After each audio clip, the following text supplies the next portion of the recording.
오늘의 말씀은 로마서 2장 1절에서 5절 말씀입니다.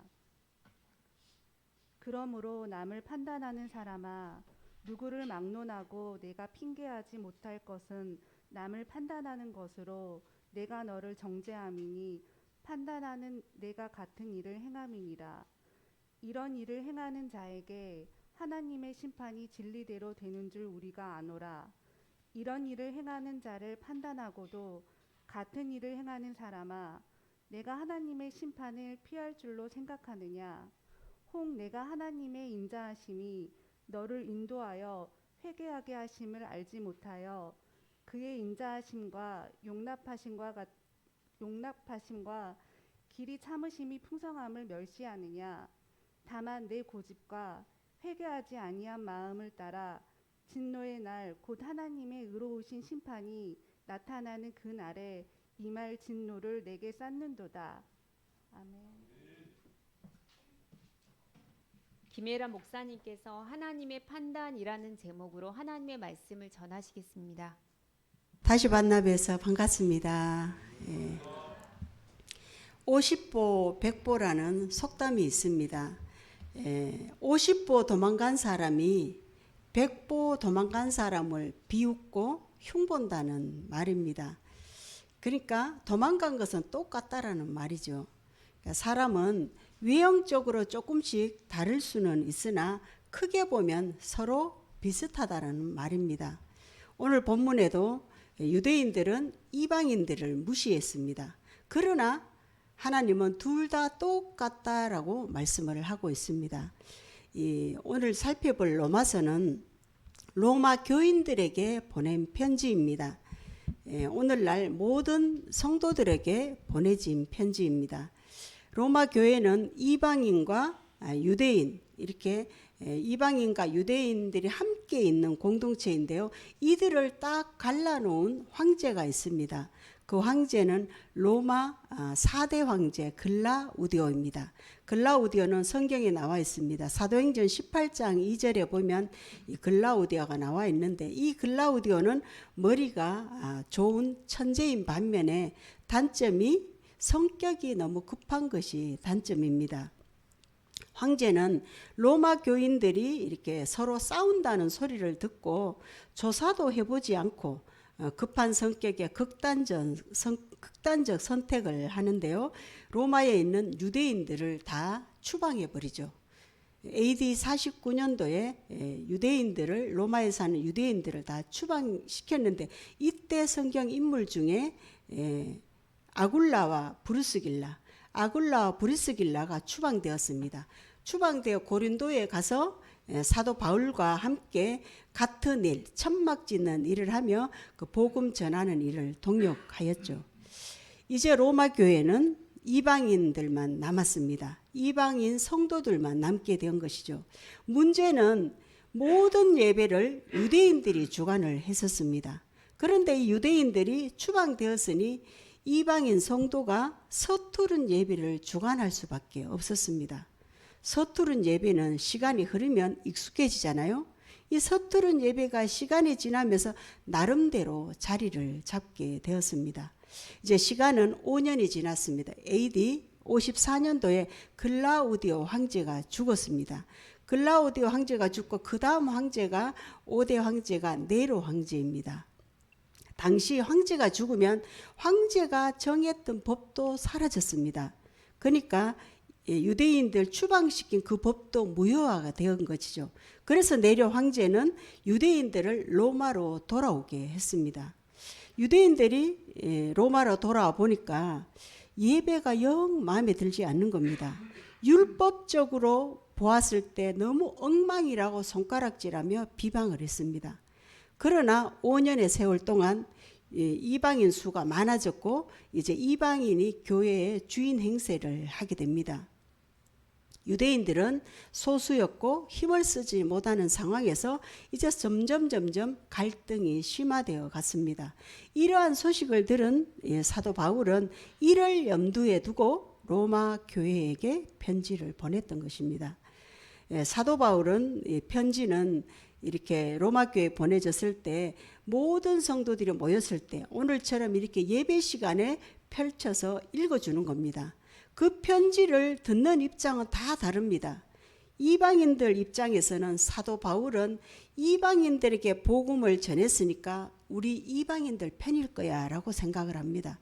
그런데 유대인들 입장에서는 바울은 유대인이잖아요.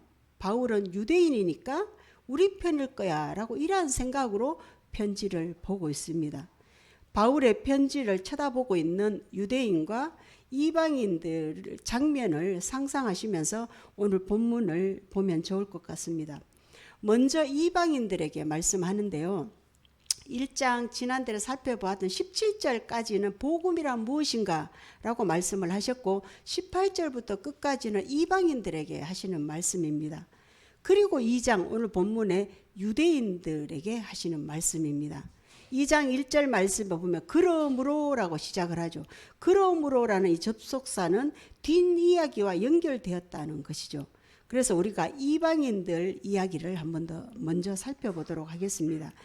예수가 없는 이방인들은 18절부터 시작하는데 1장 18절 말씀에 하나님의 진노가 불의로 진리를 막는 사람들의 모든 경건하지 않음과 불의에 대하여 하늘로부터 나타났다라고 말씀하고 있습니다. 하나님의 진노는 경건하지 않음과 불의 때문이다라고 말씀하고 있습니다. 경건하지 않으면 불경건이잖아요. 불경건과 불의는 예수님을 모르는 자들을 지칭합니다. 그러니까 예수님을 모르니까 진리이신 예수 그리스도를 막고 살아가는 것입니다. 그래서 하늘로부터 하나님의 진노가 나타났다라고 말씀을 하고 있습니다. 20절 말씀을 보면 창세로부터 그의 보이지 아니한 것들 곧 그의 영원하신 능력과 신성이 그가 만드신 만물에 분명히 보여 알려졌나니 그러므로 그들이 핑계하지 못할지니라. 하나님은 창조하신 날로부터 우주 만물 속에 하나님의 능력과 하나님의 신성을 분명히 알려져 왔다는 겁니다. 이방인들은 성경을 잘 모르지만 하나님을 모른다 이렇게 핑계할 수 없다라고 말씀합니다. 왜냐하면 이 세상의 모든 곳에 모든 만물 속에 하나님을 계시해 두었기 때문입니다. 한 가지를 살펴보면 예를 들어 사람의 힘으로는 안 되는 것이 있죠. 이 세상의 홍수 사람의 힘으로 안 되죠. 또 가뭄도 사람의 힘으로 안 됩니다. 특별히 지진. 이 지진은 사람의 힘으로 되지 않습니다. 그래도 사람들은 하나님을 거부한다는 것입니다. 자기를 너무 사랑하니까. 또한 나이가 아무 일이 일어나지 않기 때문이지요. 우주 만물 속에 하나님의 존재를 알 수 있도록 하셨지만 하나님을 거부하고 살아가기에 그러므로 그날에 하나님의 진노를 누구도 핑계할 수 없다는 겁니다. 하나님은 예수님 없이 살아가는 자들을 그냥 내버려 두십니다. 내버려 두심으로 진노하신다라고 3번이나 강조하는데요. 24절, 26절, 28절에서 3번 강조하고 있습니다. 24절 말씀 보시면 마음이 정욕에 사로잡혀 더러움에 살도록 내버려 두십니다. 네 멋대로 한번 살아보아라 하고 내버려 두는 것이죠. 26절 말씀에는 부끄러운 욕심에 내버려 두심으로 순리대로 살아가지 못합니다. 영리대로, 영리는 즉 동성애 같은 정상적인 행동을 하지 않는다는 것입니다. 모든 사람은 하나님의 형상을 부여받았습니다. 하나님의 형상으로 지음받았지만 인간의 존엄성을 잃어버린 상태가 되는 것이지요.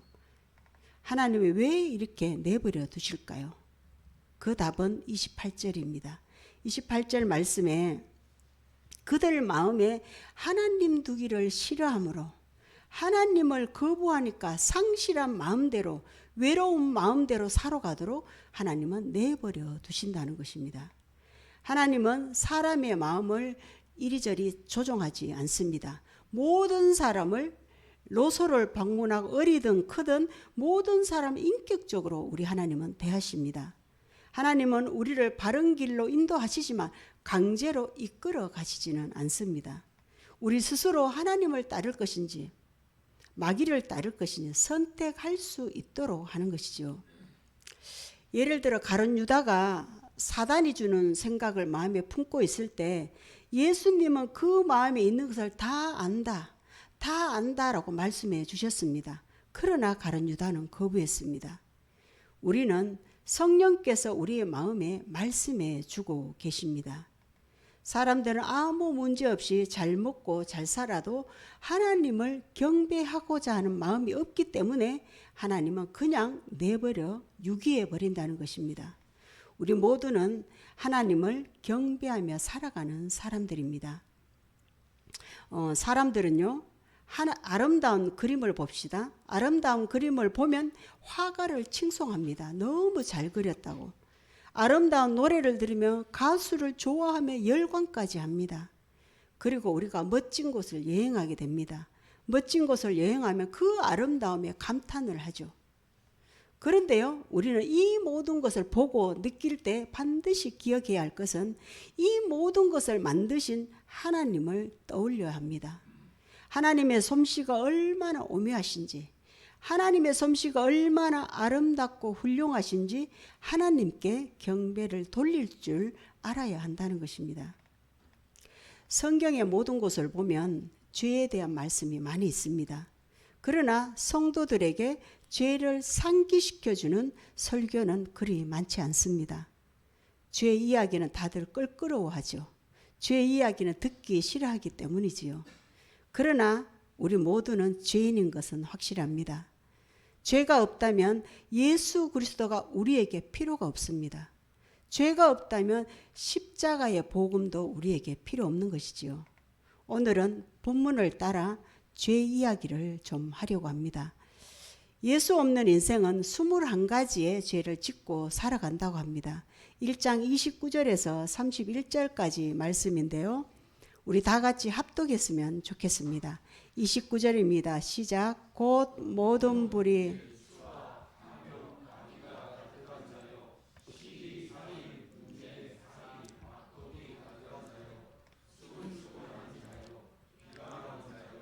하나님께서 미워하시는 자요, 교만한 자요, 자랑하는 자요, 악을 도모하는 자요, 부모를 거역하는 자요, 우매한 자요, 배약하는 자요, 무정한 자요.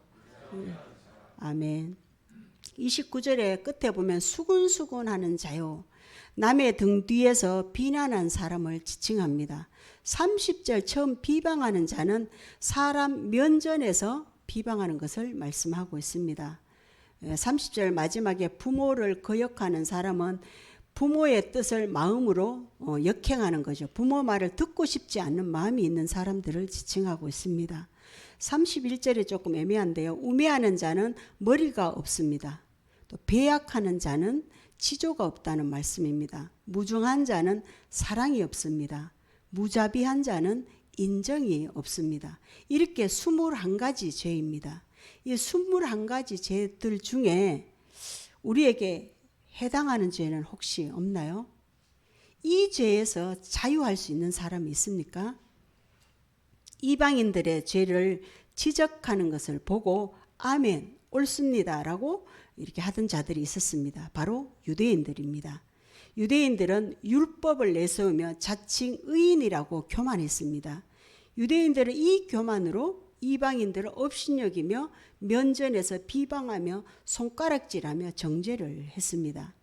그래서 2장에서 유대인들의 죄를 지적합니다. 2장 1절 말씀에 그러므로 유대인들 너희도 죄인이다. 너희들도 다르지 않다. 50보 100보라는 것이죠. 2장 1절 말씀에 그러므로 남을 판단하는 사람아 누구를 막론하고 네가 핑계하지 못할 것은 남을 판단하는 것으로 네가 너를 정죄함이니 판단하는 네가 같은 일을 행하기 때문이다 라고 말씀하고 있습니다. 3번이나 판단 강조하고 있습니다.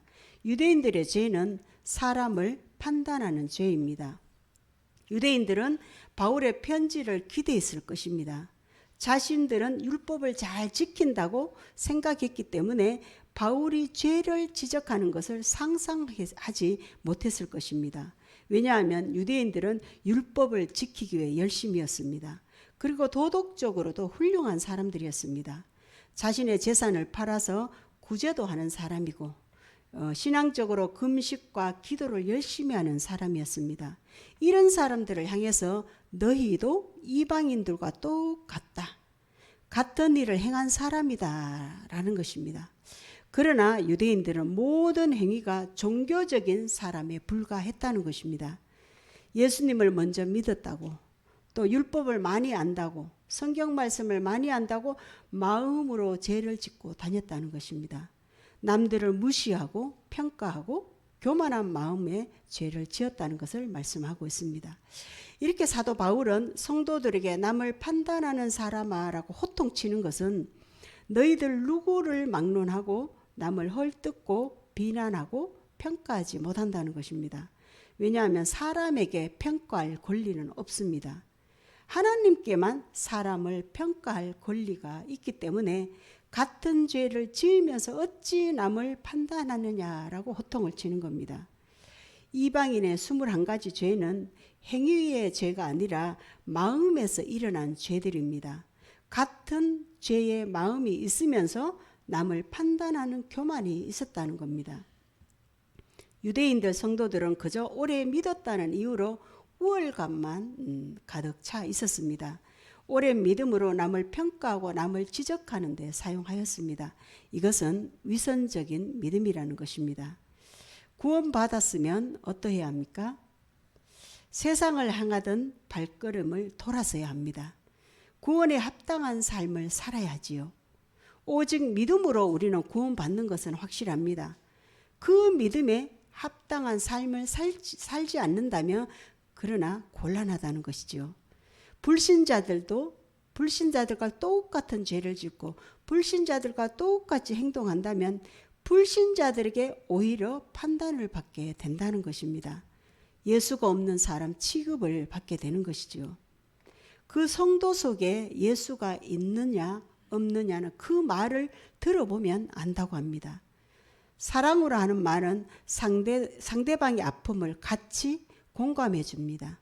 그런데 남을 평가하는 사람의 특징을 보면요, 시기, 질투를 남에게 투영시킵니다. 그리고 자신과 똑같은 사람을 잘 평가합니다. 왜일까요? 자신과 같은 사람을 잘 볼 수 있기 때문입니다. 예수를 믿는 사람은 늘 조심해야 할 것은 남을 쉽게 판단하지 않아야 한다는 것입니다. 그러면 하나님의 판단은 어떠한지 두 가지로 말씀하는데요. 첫 번째 판단 기준을 3절에서 말씀합니다.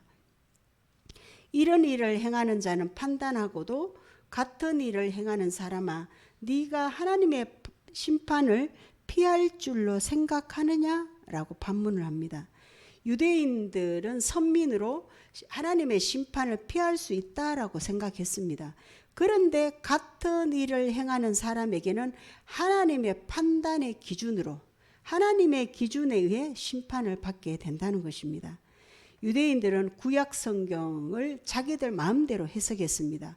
그래서 구원은 확실했습니다. 우리는 반드시 구원받을 거야. 바울은 이방인만 심판의 대상으로 보는 이 유대인들에게 너희도 심판의 대상이다라고 말씀하고 있습니다.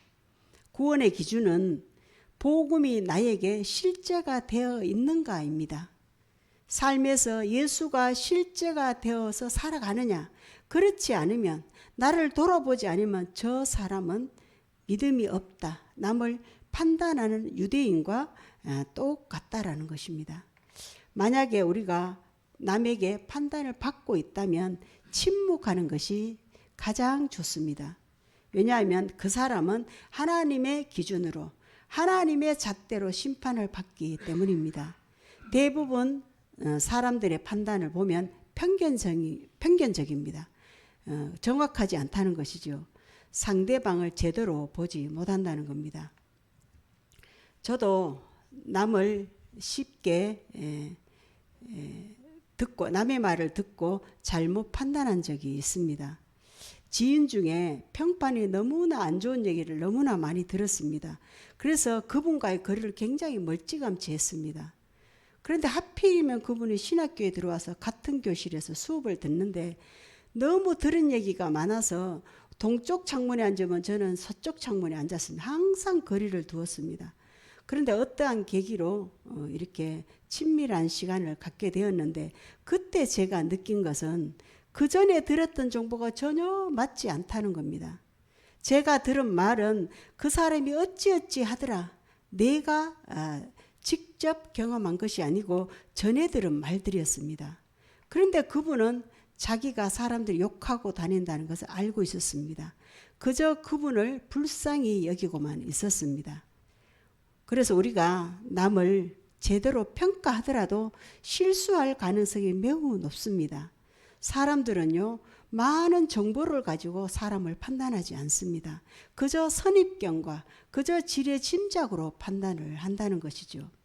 이것은 사람의 관계를 무너뜨립니다. 더 나아가 공동체를 무너뜨리는 행동인 것이지요. 사람은 영적인 존재이기 때문에 자기를 어떻게 비하하고 어떻게 평가하는지 상대방도 다 알고 있다는 것을 우리는 기억했으면 좋겠습니다. 하나님의 평가는 정확합니다. 정확하게 사람을 감찰하십니다. 그 마음에 예수가 있는지 없는지 다 아신다는 것이죠. 두 번째 하나님 판단 기준은 마음의 상태를 보십니다. 5절 말씀입니다. 5절 말씀에 다만 내 고집과 회개하지 아니한 마음을 따라 진노의 날 곧 하나님의 의로우신 심판이 나타나는 그날에 이 말 진노를 네게 쌓는도다. 하나님을 마음을 따라 심판하신다는 것이지요. 죄인들의 속성은 현재 문제가 없으면 그냥 끝까지 고집을 부립니다. 결국 회개하지 않는 마음으로 살아간다면 그날에 이 말 하나님의 진노를 쌓아두는 것과 같다라는 것입니다. 내 고집과 회개하지 않는 마음은 구약적 표현입니다. 바울은 구약을 잘 알고 있는 사람입니다. 우리가 예언서를 읽고 있지만 이스라엘 백성들은 늘 고집스러운 행동으로 회개하지 않는 모습을 늘 보게 됩니다. 이 고집은 우상 숭배에서 돌이키지 않았을 때 이 표현으로 구약에는 이렇게 사용하였습니다. 바울이 내 고집과 회개하지 않는 마음을 표현한 것은 성도들 마음 안에는 우상 숭배와 같은 마음이 있다는 것을 드러낸 것입니다. 신앙을 가졌음에도 자기 고집으로 하나님을 믿는다면 결국 하나님을 믿는 것이 아니라 우상 숭배하듯 하나님을 섬긴다는 것입니다. 나의 죄악된 행동을 그대로 두고 믿음 생활을 한다면 하나님은 그저 우상 숭배에 불과하다는 것이지요. 바울은 나의 행위를 회개하지 않으면 하나님의 의로운 심판이 나타난다라고 말씀하고 있습니다. 하나님의 진노를 쌓는 길이다라고 우리에게 알려주고 있습니다. 바울은 이방인처럼 유대인들도 복음이 필요하다, 둘 다 죄인이다 라고 말씀을 하고 있는 것입니다. 누가복음 15장 말씀에 보면요, 두 아들 비유가 나옵니다. 재산을 탕진한 아들, 또 부모에게 화가 난 아들, 이 두 아들의 비유를 말씀하는데요.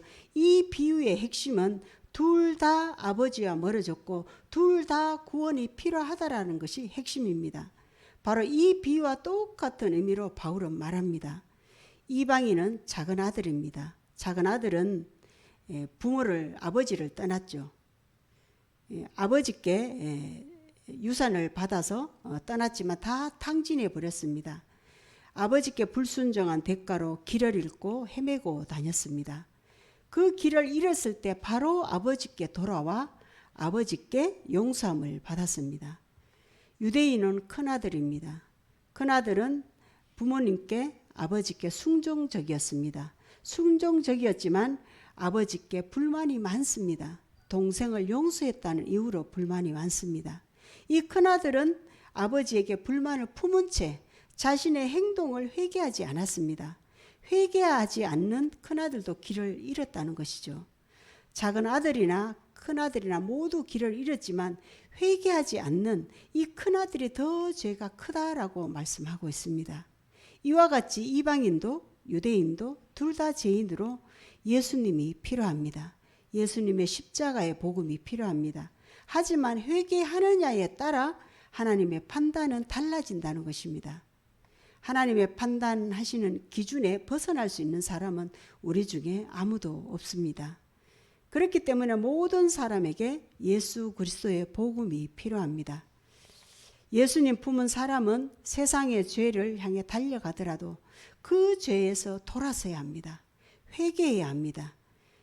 예수 그리스도의 십자가의 사랑을 잘 아는 사람은 다른 사람을 함부로 판단하지 않습니다. 판단하는 이면에는 저 사람보다 내가 낫다라는 그 이면이 깔려 있습니다. 판단은 하나님만이 할 수 있는 영역입니다.